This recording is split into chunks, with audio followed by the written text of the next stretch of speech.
우리 서로 인사하죠. 샬롬, 샬롬.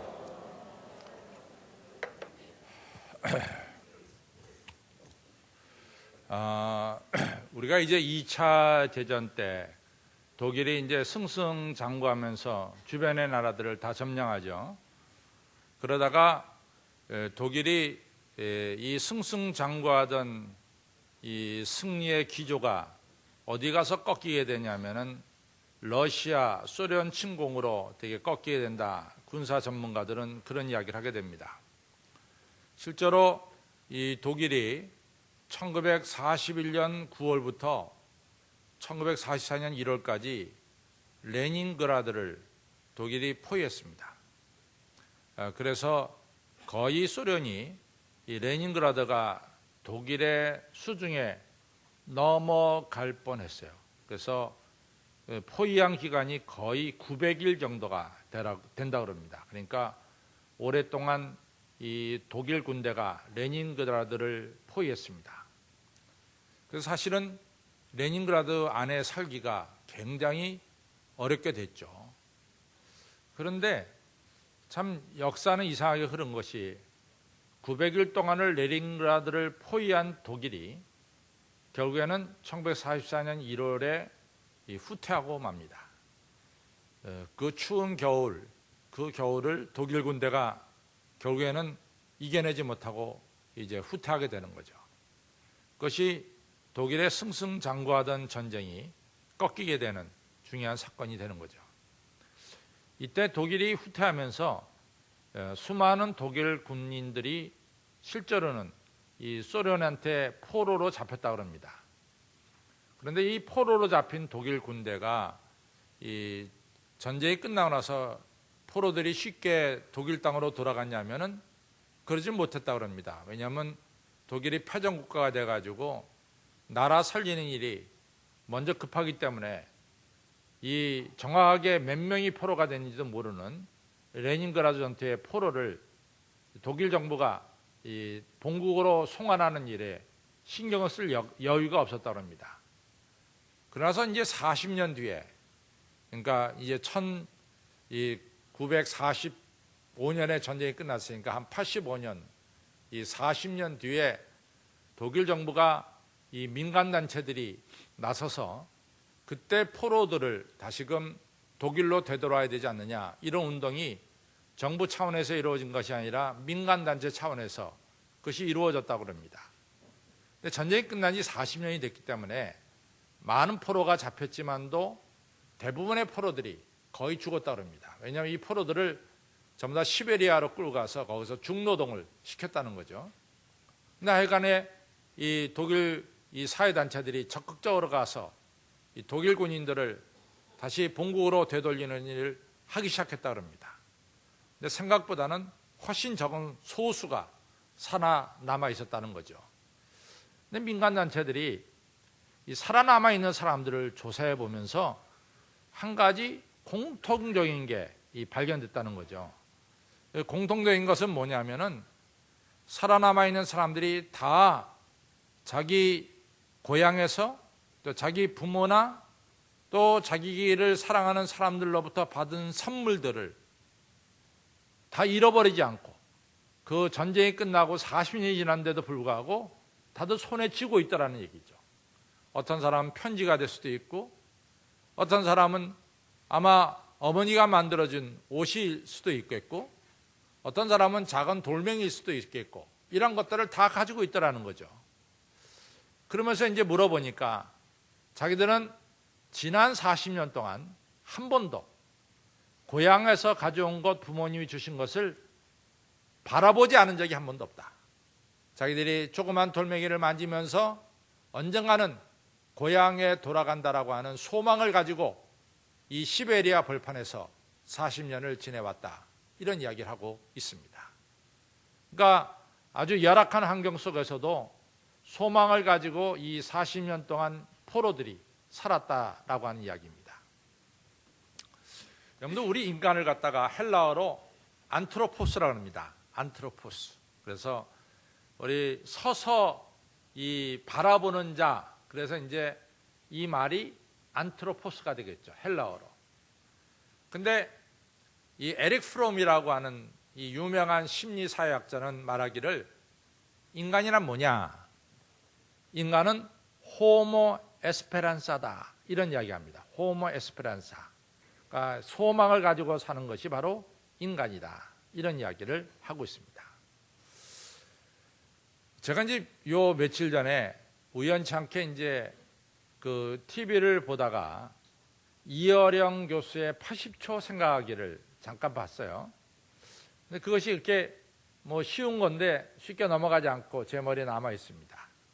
근데 그 내용이 뭐냐면은 우리가 이제 수많은 짐승들이 있잖아요. 우리 집안에 개도 있고 닭도 있고 양도 있고 소도 있고 말도 있고 호랭이도 있고 사자도 있는데 이런 수많은 짐승들 중에서 사람의 눈과 아주 흡사한 눈을 가진 짐승이 있답니다.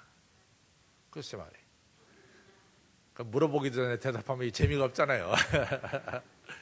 근데 그 이어령 교수의 이 얘기에 의하면은 사람의 눈과 흡사한 눈은 여러분들 개도 아니고 또 양도 아니고 이 사자가 우리 인간의 눈과 매우 비슷하다는 거예요. 왜 그러냐?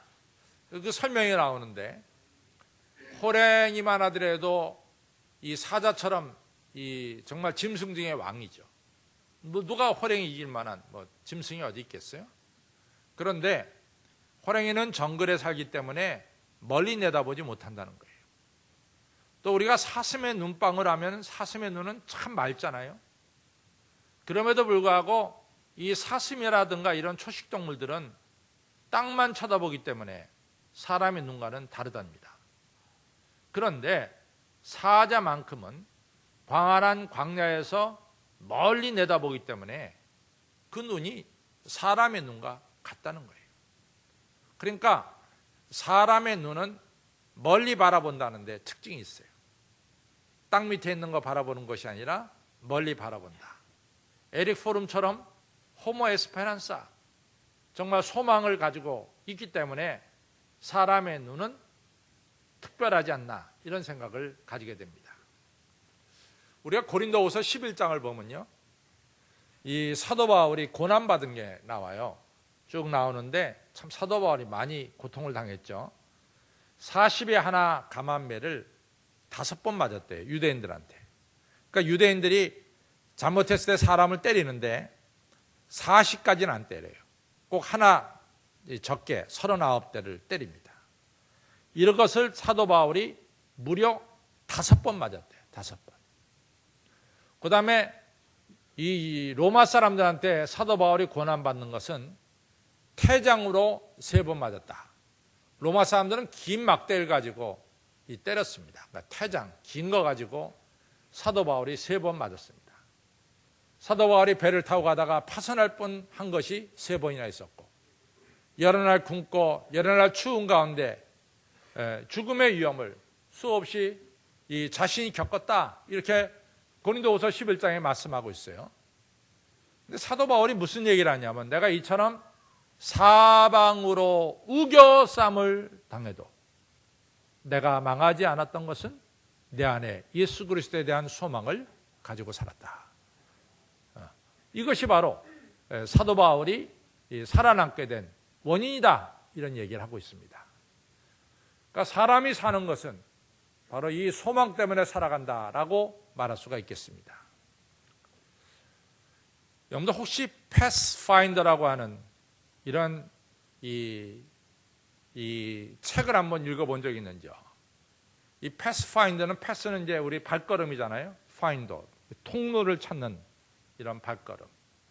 그래서 이 대개 이제 자동차를 선전할 때 이제 자동차의 특징을 얘기하잖아요. 무슨 우리나라 소나타라든가 뭐 그랜저라든가 이 자동차의 특징을 얘기합니다. 근데 패스파인더라는 자동차 이름을 가진 자동차는 뭐냐? 사막이나 정글 같은 길이 없는 데서 길을 만들면서 가는 자동차를 패스파인더라고 부릅니다. 통로를 만드는 자동차죠.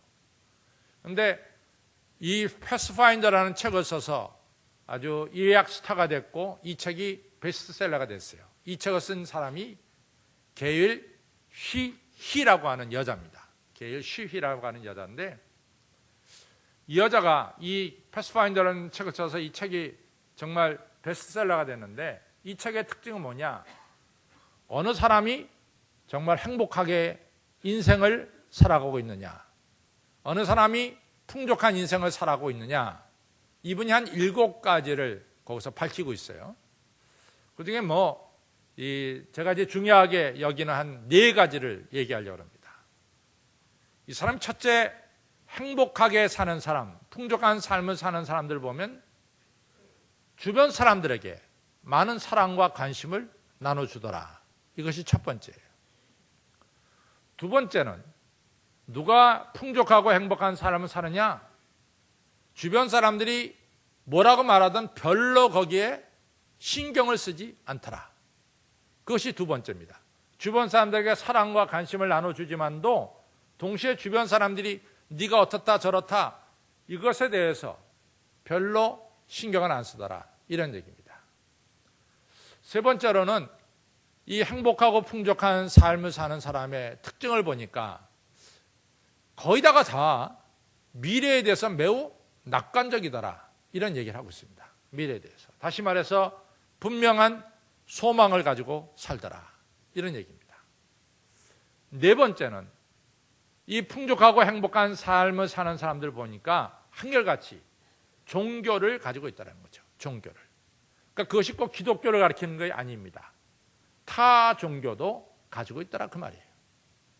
그래서 이 행복하고 풍족하게 사는 사람의 특징을 보면은 거기 어느 하나 이 사람이 어느 대학을 나왔고 무슨 시험에 합격했고 어떤 스펙을 가졌고 하나도 없어요. 거기에는 행복하고 풍족하게 사는 사람은. 그리고 그 사람이 어떤 화려한 옷을 입고 어떤 지역에서 살고 있으며 어떤 나라에서 살고 있다 그런 것도 없어요. 그냥 주변 사람들에게 사랑과 관심을 나눠주고 주변 사람들이 뭐라고 하든 별로 상관없어. 주변 사람들의 생각에 좌우되지 않아요. 그리고 분명한 것은 미래에 대해서 상당히 낙관적이고 그 다음에 부처를 믿던 예수를 믿던 간에 종교를 가지고 있더라라고 하는 이야기입니다. 이처럼 누가 풍족한 삶을 사느냐? 아주 간단하게 이 사람은 이같이 7가지 중에서 제가 4가지를 이야기했습니다. 저희 교인들 가운데 정말 한 달 전만 하더라도 괜찮았는데 말이죠. 최근에 병이 악화가 돼가지고 상당히 지금 심각한 상태에 빠진 분들도 없잖아 있어요. 근데 그 얘기를 들으면서 또 가서 보면서 얼마나 마음이 아픈지요. 그러니까 여러분과 저는 엄격하게 말해서 긴 인생을 살지는 않습니다. 그러니까 이 짧다면 짧은 인생을 살아가는 여러분과 저가 이왕이면은 행복한 인생을 사시고 또 이왕이면은 풍족한 인생을 살아가시는 여러분과 저가 되기를 바랍니다. 그래서 오늘 마태복음 6장을 보면서 어떻게 사는 것이 행복한 인생인가를 좀 살펴보려고 합니다. 마태복음 6장 하면 여러분과 제가 알다시피 산상수훈 중에 중간에 낀 장이 마태복음 6장이에요. 그러니까 산상수훈은 마태복음 5장, 그 다음에 6장, 7장이죠. 그 다음에 산상수훈은 예수님께서 예수님을 따르는 제자들에게 구체적으로 가르쳐 주신 말씀이 산상수훈입니다. 그 다음에 마태복음 6장은 우리가 이 1절로부터 34절까지 있는데 크게 두 부분으로 나눌 수 있어요. 두 부분으로. 첫째 1절로부터 18절까지는 마태복음 6장 1절로부터 18절까지는 소위 말해서 경건에 대한 이야기를 하고 있습니다. 근데 이제 유대인들이 저 사람이 경건 생활한다 안 한다를 딱 3가지로 구분해요. 첫째는 그 사람이 구제가 있느냐, 남을 도와주는 구제 생활이 있느냐. 두 번째는 저 사람이 기도 생활을 하고 있느냐. 세 번째는 저 사람이 금식하고 있느냐. 이것이 이 경건의 핵심적인 3대 요소입니다. 구제, 기도, 금식에 이것이 경건 생활의 3대 핵심입니다. 그래서 예수님께서 요 3가지를 다루고 있어요. 그 다음에 19절부터 34절 마지막 절까지는 뭘 얘기하냐면 우리가 무엇을 먹느냐, 무엇을 마시느냐, 무엇을 입느냐, 아주 실제적인 우리의 생활을 예수님께서 말씀하고 계세요. 그런데 우리가 이제 구제하고 기도하고 금식하는 이 세 가지의 경건 내용을 예수님께서 뭐라고 지적하냐면, 어떤 사람은 남에게 보이려고 구제하는 사람이 많고, 어떤 사람은 남에게 보이려고 기도하는 경우가 많고 금식하는 경우가 많다 이거죠. 그러니까 세 가지 경건을 이야기하면서 예수님이 꼭 집어서 하는 건 뭐냐? 위선에 대해서 이야기하고 있어요. 위선. 그 다음에 무엇을 먹느냐, 무엇을 마시느냐, 무엇을 입느냐, 이런 실생활적인 문제를 이야기하면서 예수님이 지적하는 건 뭐냐? 너희들이 너무나 근심하고 걱정하고 있다. 이 문제를 다루고 있어요. 그러니까 이 마태복음 6장에 나오는 산상수는 두 가지예요. 전반부는 뭐냐? 위선이고, 후반부는 뭐냐? 근심과 걱정이에요. 그런데 얼핏 보면은 위선이라고 하는 주제와 근심과 걱정이라고 하는 주제가 별개의 것으로 보입니다. 전혀 다른 거로 보이죠. 그런데 예수님은 마태복음 6장을 이렇게 다뤄가면서 위선을 떠는 자와 근심과 걱정하는 자가 그 이유가 하나라고 이야기하고, 다른 게 아니라 이유가 하나라는 거예요. 그래서 예수님이 지적하는 게 뭐냐? 도대체 경건 생활한다면서 위선을 떠는 자들의 핵심 뭐냐? 그 사람들이 누구를 위해서 경건 생활하느냐, 이걸 다루고 있어요. 내가 하나님 앞에 경건 생활한다고 하면서 너희들이 하나님에게 정말 경건 생활하느냐? 그렇지 않지 않느냐? 너희들이 사람에게 보이려고 경건 생활하고 있지 않느냐? 그러니까 위선을 떠는 자의 문제점은 뭐냐? 위선을 떠는 자는 그 안에 하나님이 없다는 거예요. 그 안에 하나님이 없다는 거지. 또 무엇을 먹을까, 무엇을 마실까, 무엇을 입을까 염려하는 사람들도 보면은 그들에게는 하나님이 없더라는 거죠. 그것이 예수님의 말씀입니다. 위선을 떠는 자들, 근심과 걱정하는 자들 한결같이 다른 주제 같지만은 그 안에 핵심은 같다는 거예요. 위선을 떠는 자들에게도 하나님이 없고, 그 다음에 무엇을 먹을까, 무엇을 마실까, 무엇을 입을까 하는 사람들도 하나님이 없다는 거지. 위선을 떠는 사람은 사람에게 보이려고 위선을 떠는 거고, 또 무엇을 먹을까, 무엇을 마실까, 무엇을 입을까 하는 사람들은 공급해 주시는 하나님을 생각하지 않고 땅에서 그것을 채우려고 고민하고 있더라 그 말이죠. 그 다음에 이 위선을 떠는 자와 근심 걱정하는 자의 두 번째 똑같은 공통점은 뭐냐? 하나님의 은혜를 다 모르더라 그 말이죠. 위선을 떠는 사람도 하나님의 은혜를 모르고, 근심과 걱정과 이런 사람들도 역시 하나님의 은혜를 모르고 살더라라는 겁니다. 이것이 마태복음 6장에서 예수님이 우리에게 지적해주고 있는 거예요. 그래서 구체적으로 이 예수님이 설명해 나가는 게 뭐냐면은, 너희들 근심과 걱정하는 자들을 보라. 너희들이 가장 중요하다고 생각하는 보물, 그것을 도대체 어디에 두었느냐? 이걸 살펴보자는 거죠. 우리가 보물하면은 어떤 사람에게는 보물이 황금 덩어리가 보물일 수가 있겠죠. 그렇죠? 어떤 사람에게. 또 어떤 사람에게는 보물하면 그 보물이 자기의 명예일 수도 있어요. 그렇죠? 또 어떤 사람에게 보물은 아마 그 사람의 건강이 보물이 될 수도 있겠죠. 또 어떤 사람에게 있어서 보물은 그 사람의 마음이 보물일 수도 있을 것입니다.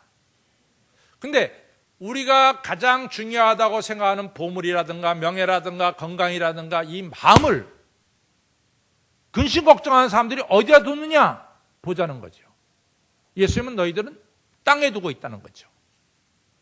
그러면은 땅이라고 하는 것은 어떤 것이냐? 첫째는 뭐냐? 도둑 맞을 수 있는 것이 땅에 두는 거라 이거죠.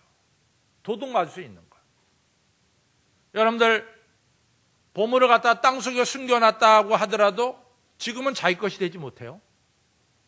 그러잖아요. 북한에서 어느 사람이 저 대구 어느 절간 뒤에다가 숨겨놨는데 지금 못 가져가잖아. 못 가져가는 거야. 그 보물의 주인은 분명히 그 사람일지 몰라. 그러나 못 가져가 지금. 땅 속에 우리가 두면은 그것은 도둑 맞을 가능성이 너무나 많다는 거지. 두 번째는 땅에다 두면은 항상 가치가 시간이 지나면 떨어진다는 거예요. 그것이 예수님 말씀입니다. 조미 먹거나 뭐 이러면서 다 가치가 떨어진다는 거예요. 여러분들 세상의 명예에 대단한 가치를 가지고 두고 있는 사람은 시간이 지나서 그 사람이 그 명예를 가지고 있습니까? No. 시간이 지나면 그 명예 다 떨어져요. 여러분들 어제 비싼 것이 오늘까지 비싸냐? No. 그렇지 않습니다. 제가 이제 한 번은 이런 얘기 한 적이 있어요. 제가 미국서 목회할 때인데 레이저 프린터가 맨날 이 다다다닥 찍는 프린터가 한참 쓰다가 제가 한국 나올 때쯤 됐을 때 레이저 프린터가 하나 나왔어요. 그것도 캐논에서 만든 건데 그때만 해도 캐논이 아주 괜찮을 때인데 그 당시에 한 3,500불 정도 주고 그걸 샀어요. 레이저 프린터를. 제가 뭐 외국 생활 20년 하고 들어왔기 때문에 난 나중에 알았지만은 그다음에 미국 시민권을 포기하고 들어왔기 때문에 제가 벤츠를 가져와도 세금 물지 않습니다. 그 당시에. 그러니까 난 그걸 몰랐어요. 알았다면 내가 벤츠 몰고 오는 건데. 그래가지고 몰라가지고 했는데 내가 그거는 너무 귀해가지고 이 3,500불짜리 제가 이 레이저 프린터를 가지고 이 무거운 걸 가지고 미국서 나왔다. 몇 달 못 가서 그 쓸모 없어졌다고. 그거 가지고 지금은 작고 얼마나 빠른 것들이 나오는데 말이죠. 그러니까 우리 가치라는 게 땅에다 두면은 그것이 시간이 지날수록 이것은 가치는 떨어지게 돼 있어요. 그 다음에 세 번째로 특징은 뭐냐면 땅에만 두면은 우리의 마음이 이같이 근심과 걱정이 생긴다는 거지. 땅에만 두면은. 그래서 우리의 보물을 땅에 두면 세 가지 현상이 나타나는데 누가 훔쳐갈 수도 있고 또 그 가치가 시간이 지나면 질이 떨어지고 세 번째는 우리에게 뭐를 주냐? 근심과 걱정을 준다는 거야. 근데 근심과 걱정은 어떤 결과를 가져오냐면 우리의 눈을 흐리게 만든다는 거지. 여러분들 근심 걱정하는 사람 치고 제가 안경을 썼기 때문에 이 얘기하면 참 곤란한데 눈이 말이죠. 이것이 나빠진다는 거예요. 어두워진다는 거예요. 눈이. 그래서 근심 걱정하는 사람 치고 밝은 면을 보는 사람은 별로 없고 전부 다 어두운 면을 보고 있다는 거지. 그래서 근심 걱정하는 사람들은 10가지 중에 7가지가 좋고 3가지가 나쁜데 항상 3가지만 봐. 7가지 보는 적이 없어요. 그 어두워진다는 거지. 그 다음에 이제 근심 걱정하는 사람들의 특징은 뭐냐면은 이 땅에다가 보물을 두면은 이제 근심 걱정이 생긴다 그랬죠? 눈이 어두워진다 그랬죠? 세 번째는 뭐냐면 하나님 앞에 예배를 못 드려요. 하나님 앞에 예배를 못 드려요. 제가 이제 미국에서 목회하면서 참 여러 가지 이 행복한 게 몇 가지가 있었는데 그것은 이 한국서 대단하다는 목사님들하고 같이 목회할 수가 있었어요. 그분들이 제가 이제 30대 초반일 때 그분들이 거의 60대 말 70대가 되셨어요. 그래가지고 저보다도 한 40년 이상 연세가 드신 목사님들 틈에서 여러 가지 이제 지혜를 들으면서 이 목회를 할 수 있어서 참 그것이 저에게는 행복이다. 근데 그분들하고 참 가깝게 지냈습니다. 근데 그분들 중에 한 분이 제가 그분을 내가 존경하기 때문에 그분의 이름은 내가 안 밝히지 않겠어요. 근데 그분이 너무나 정직한 이야기를 저한테 해줬어요. 그 정직한 이야기가 뭐냐면은 이분이 한국에 있을 때 어디서 목회했냐면 고려대학교 앞에서 목회했습니다. 고려대학교 앞에 교회가 있었어요. 근데 이분이 이제 사모님이 뭘 했냐면 병원 의사 선생님이었어요. 그래서 이분이 한국서 목회할 때 교회는 작지만 경제적으로 어려운 것은 하나도 없었어요. 아주 괜찮게 살면서 목회를 했습니다. 그래서 그 당시는 아마 지금 의사 선생님들보다 돈을 더 잘 벌었을 것 같아요. 그래서 이분이 어디다 땅을 많이 사뒀냐면은 청량리역 근처에 땅을 많이 사뒀어요. 청량리역. 그래가지고 이분이 이제 기회가 돼가지고 캐나다로 가서 목회하게 됐습니다. 근데 이분이 캐나다 가서 목회하는데 목회가 안 돼요. 안 돼, 목회가. 이분이 그냥 고민했어요. 왜 나는 목회가 안 될까? 그 자기를 정직하게 분석하기 시작했다고. 그러니까 이분 마음속에 뭐가 있냐면 항상 청량리에 두고 온 땅 생각이 있는 거야. 정직하게 얘기해요. 청량리에 두고 온 땅 생각이 있는 거야. 물론 섬기는 교회도 생각이 있지만 한쪽은 청량리에 두고 온 땅 생각이 있는 거야. 그리고 역 앞에 땅이 있었으니까. 근데 이제 그 땅을 누구한테 맡겼냐면은 자기 처남한테 맡겼어요. 처남한테. 근데 이제 처남한테 맡기면 처남 믿어야 될 거 아니야. 근데 이 사람이 꿈에 가끔 생각나는 게 뭐냐면 처남이 땅을 팔아먹는 꿈만 생각나.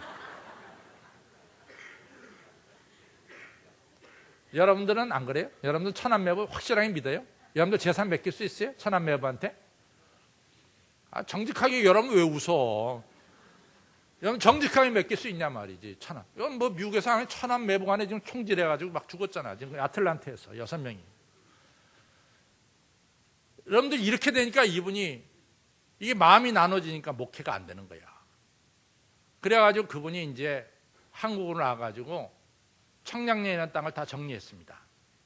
그래가지고 다시 밴쿠버로 갔거든요. 그 다음부터 목회가 되는 거야. 그래서 이분이 정말 새까만 후배인 저와 비슷한 또래에게 말하기를 네 보물이 있는 것에 너희 마음이 있느니라. 이것이 진리예요. 제가 이제 이 육선 목회할 때인데 그때 이제 제가 28에 담임이 됐잖아요. 그래가지고 목회를 하는데 미국 장로교를 빌려서 목회를 하는데 이게 참 묘한 게 뭐냐면요. 미국 장로교 우리가 빌려서 보는 교회가 안 되면은 교인들이 잘 안 모이면은 빌려보는 우리가 복이 있어요. 안 모이니까 우리가 그 좋은 여러 가지 강당이라든가 식당이라든가 모든 걸 갖다 우리 마음대로 쓸 수가 있거든요. 그러니까 미국 장로교가 안 되면 우리에게 행복이야. 이게 잘 우리가 마음대로 쓰니까. 근데 상대적으로 미국 장로교가 이게 부흥이 그 당시에는 내리막길인데 이 교회가 부흥하기 시작하는 거야. 이 교회가 부흥되니까 문제는 뭐냐? 새 들어 살고 있는 우리가 문제가 되는 거야. 우리가 귀찮아진 거야, 이 사람들이 이제는. 이제 그러면서 이제 목회를 했는데 제가 이제 목회할 때 이렇게 오후에 예배 드렸잖아요. 그들이 오전 들어가.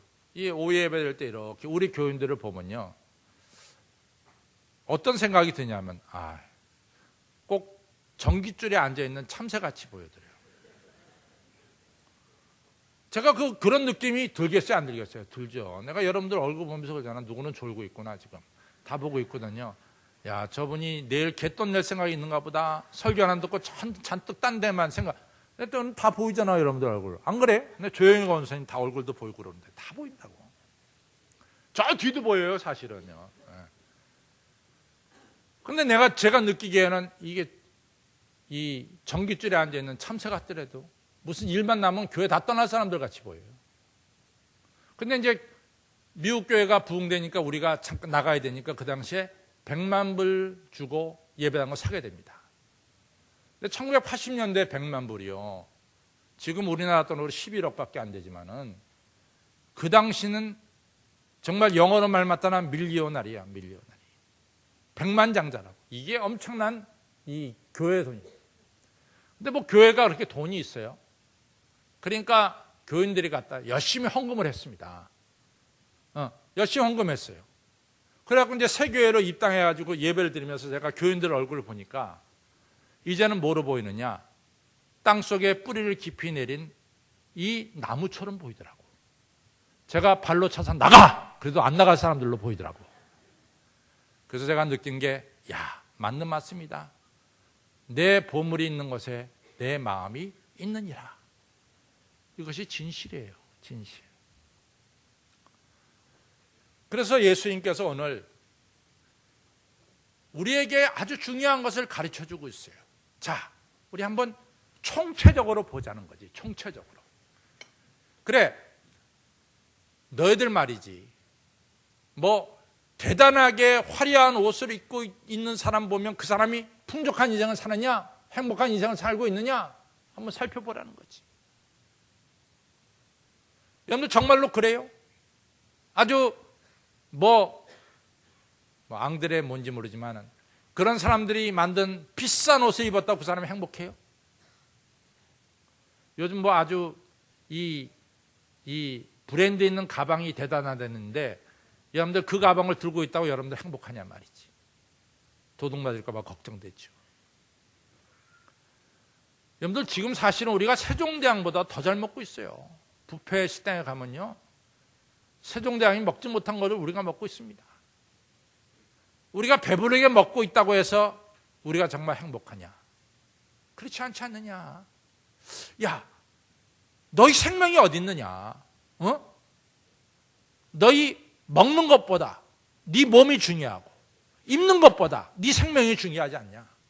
오늘 예수님이 아주 직설적으로 우리에게 얘기해. 뭐가 중요하냐? 너희들이 무엇을 먹느냐, 무엇을 마시냐, 무엇을 입느냐 자꾸만 니네들 얘기하고 있는데 그게 중요하냐 정말? 그것 때문에 너희들이 행복하냐? 또 하나, 예수님이 아주 단도직입적으로 얘기합니다. 니네가 그래 맨날 근심과 걱정한다고 네 키 1cm를 자라게 할 수 있어? 그렇게 하지 못하지 않느냐 말이야. 너희들이 근심하고 걱정한다고 해서 니네 흰머리를 검은 머리를 바꾸고 너희들의 키를 갖다가 5cm, 10cm 자라게 할 수 있느냐 말이야. 본질적으로 들어가자 말이야. 그런데 봐라 이거지. 야, 공중에 나는 새를 봐. 니네가 돌본 적 있어, 그 새를? 그럼 하나님께서 공중에 나는 새 먹을 것 다 줘. 들의 백합화를 봐. 얼마나 아름다우냐 말이야. 누가 그 아름다운 옷을 입혀주느냐? 하나님이 아니냐 말이지. 너희들 하나님을 보자 그 말이야. 아담과 이브한테 마귀가 와서 꼬드겼어. 하나님은 인색한 분이라고. 선악과를 못 먹게 하는 인색한 분이라고. 마귀 사탄이 잠깐 꼬드기는데 아담과 이브가 넘어갔어. 근데 보자 말이야, 우리가 본질적으로. 지금 에덴 동산에 10,000가지가 있다면 하나님께서 9,999가지를 줬고 한 가지를 못하게 했는데, 그래 9,999가지를 준 하나님이 인색한 하나님이냐?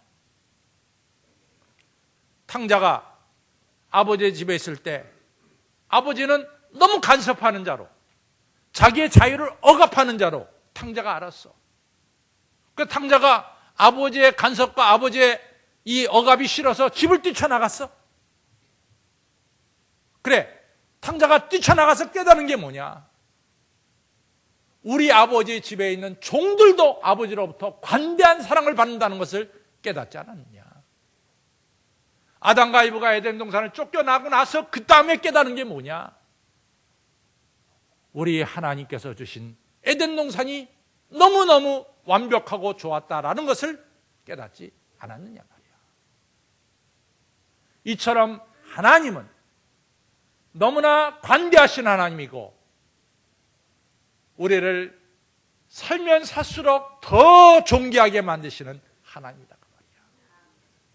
너희가 세상에 이 물질을 놔두면 누가 그 물질을 훔쳐갈까 봐 걱정하고, 너희들이 귀하다는 물질을 세상에 놔두면 세월이 지날수록 그 가치는 떨어지고 있고, 이 세상의 땅에다가 물질을 놔두면 너희들 마음속에 끊임없이 근심과 걱정이 계속되지만은 너희들의 보물을 하나님께 맡겨봐라. 누가 하나님의 손에서 도둑질해 갈 수가 있느냐 말이야. 누구도 너희 생명을 도둑질하지 못해. 그리고 하나님은 오늘보다 내일, 내일보다 내년, 살면 살수록 여러분과 저를 더 그리스도를 닮는 존귀한 자로 만들어가고 있지 않느냐 말이야. 하나님은 여러분들의 돈을 5만 원을 맡겼으면 30배, 60배, 100배로 갚아주시는 분이 아니냐 말이야. 그러니까 너희들의 보물을 어디에 둬야 되겠느냐. 그러면서 결론을 말하기를 마태복음 6장 33절에 그러므로 너희는 먼저, 그럼 여러분들이 나와야지.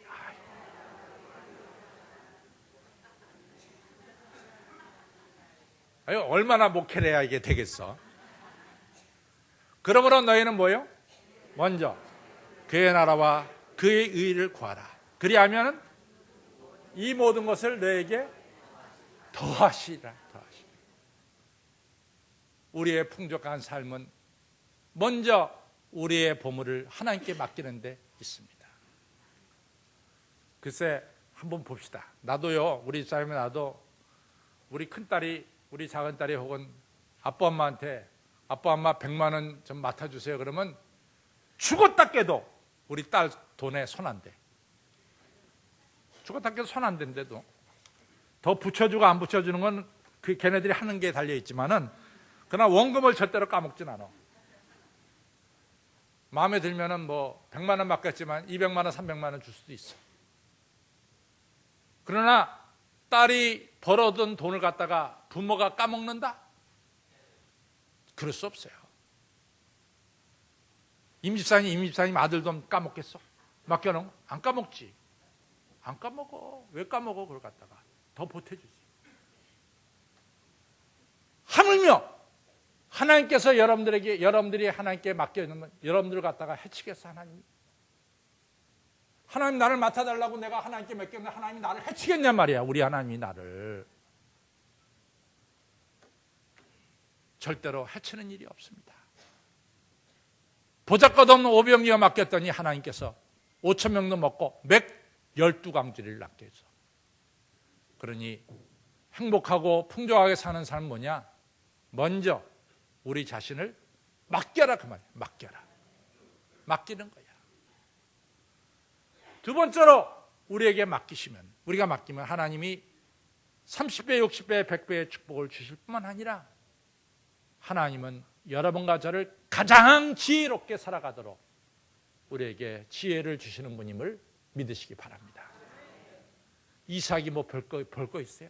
근데 이삭이 하나님께 자기를 맡겼대도 살아도 주를 위해서, 죽어도 주를 위해서 아버지가 네가 하나님이 너를 제물로 바치란다. 내 아버지 저 제물로 드립니다.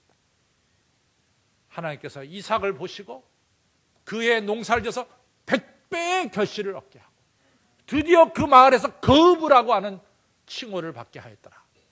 창세기 26장에 나온 말씀이에요.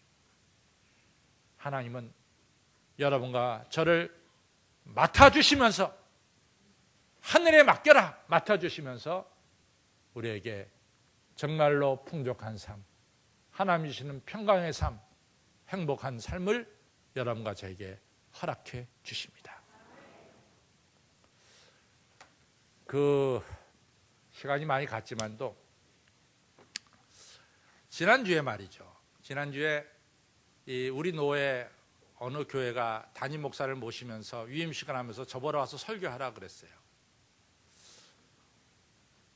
제가 이제 그 교회에 가서 이제 설교를 하면서 무슨 생각이 자꾸만 드냐면, 그 교회가 그 난리 나기 전에는 1년 예산이 한 2억 1천만 원이었는데 난리 나고 나서 지금 1년 예산이 8천만 원도 안 되게 줄어들었어요. 교인이 한 150명 모였는데 지금 50명밖에 안 모이는 교회가 돼버렸어요. 정말로 그 교인들 보면 불쌍하고요. 아이고 안 됐어. 근데 제가 그 교회 가서 이제 그 새 목사 위임하는 위임식 설교를 하면서 아이고 이렇게 뭐 신앙생활할 필요가 뭐 있냐? 척 가면 싸우고 교인 갈라지고 나가고 이게 인생은 아니지 않느냐 말이야. 이제는 서로 하나님께 맡기면서 행복하게 살아야 되지 않느냐 말이야. 짧은 인생 그래 맨날 서로 누가 옳으냐 싸우다가 인생 끝낼래냐 말이지. 여러분, 우리 인생이 길지 않습니다. 길지 않습니다. 여기서 앞으로 내가 100년 이상 살겠다는 사람 손 들어봐. 없어. 또 여러분들 100년 이상 산다는데 뭐가 그렇게 의미가 있어? 별 의미도 없다고요. 100년 앞으로 사나 뭐가 의미가 있어? 친구들 아무도 없지.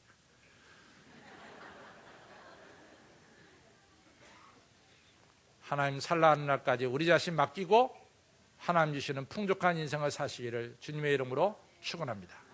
기도하겠습니다. 아버지 하나님이여 감사합니다. 하나님께서 주신 보물을 땅에다 둬서 누가 훔쳐갈까 봐 걱정하고 가치가 떨어질까 봐 걱정하고 걱정하다 보니까 눈이 어두워지고 걱정 근심하다 보니까 하나님을 떠나게 되는 마이너스 되는 인생을 살아가는 어리석은 자가 되지 않도록 막아주시고 우리의 생명의 주인 되신 우리 하나님께 오병이어를 맡긴 소년처럼 우리 자신을 전체적으로 내어 맡겨서 관대하신 하나님께서 우리를 책임져 주시고 관대하게 베푸시는 30배, 60배, 100배의 축복을 받는 풍족한 인생, 그리고 꿈을 가지고 꿈을 이루는 이러한 존귀한 인생이 되도록 머리 숙인 성도님들 오늘 이 시간 주여 나를 받아 주옵소서라는 주님께 온전히 맡기고 의지하는 귀한 결단이 있게 하여 주시옵소서. 예수님의 이름으로 감사하며 간절히 기도로 싸움나이다. 아멘.